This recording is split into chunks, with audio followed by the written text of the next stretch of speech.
I am Tiago Masrour. I am a member of the Baha'i community of Chile and I am a fellow at KAICIID. I also serve as a representative for the Baha'i international community here in Latin America and the Caribbean.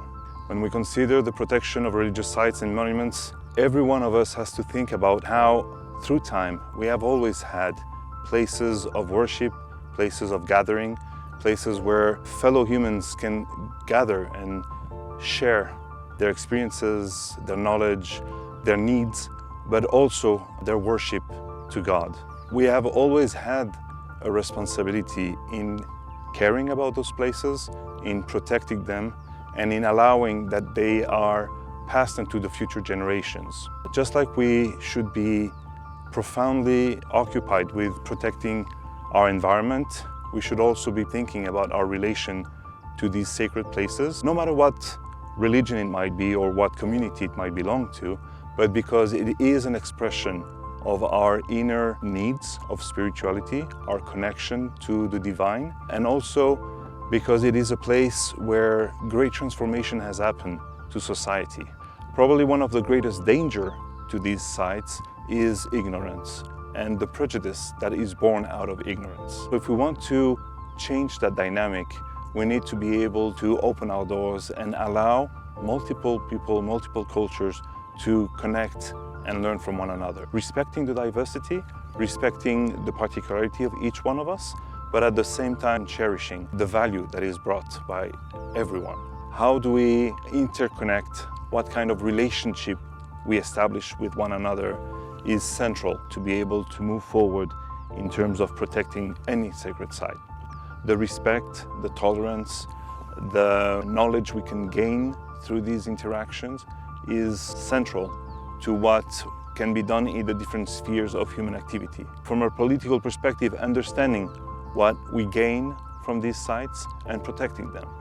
From a social perspective, understanding that society requires, just like we have spaces for all different kinds of learnings and interactions, we also need a space for nurturing our spirituality and nurturing those values that go along with it. In terms of the primary role that religious leaders could play in protecting these sites within our current context, it is essential that there is a greater interconnection among these leaders, that there is a greater sense of openness, a sense of understanding that we are not fractions one against the other, but we are actually all elements of one common world, of one family. And in recognizing this unity among ourselves, fostering all the attitudes, all the values, all the individual and collective forms of relation that will allow a better understanding, a better acceptation of one another, reducing all these tensions, all these misunderstandings, and the difficulties that arise from them.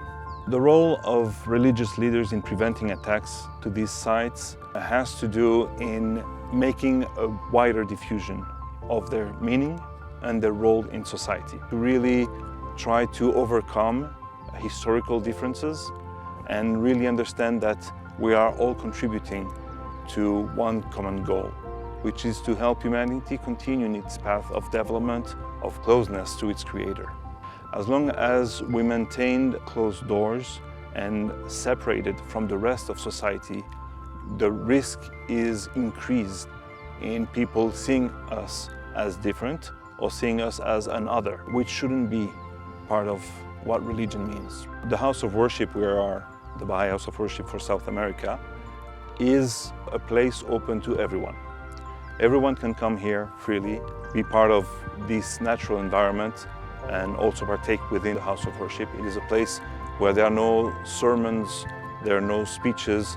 It's a simple place of prayer where anyone, independent of their background, their religious belief, their gender, can come here and feel welcomed. This is a very conscious effort to assure that this is not simply a house of worship for the Baha'is, but it's actually everyone's house of worship, and it's a spot of peace, of gathering, of unity, and of welcoming. Perhaps one of the first lessons that we gather To be able to really safeguard religious sites and pass them on to next generation has to do with education. How do we prepare the next generations?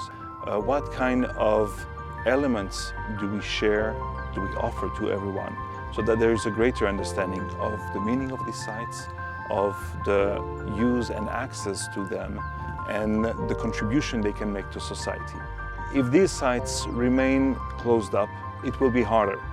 If, on the contrary, they become a combination of the worship we're looking for, the feeling of belonging and community they can offer, but also the contribution they do to society in a wider sense, in the overcoming of difficulties and segregations and so on, then the safety and security of these places should increase and should be granted for future generations too.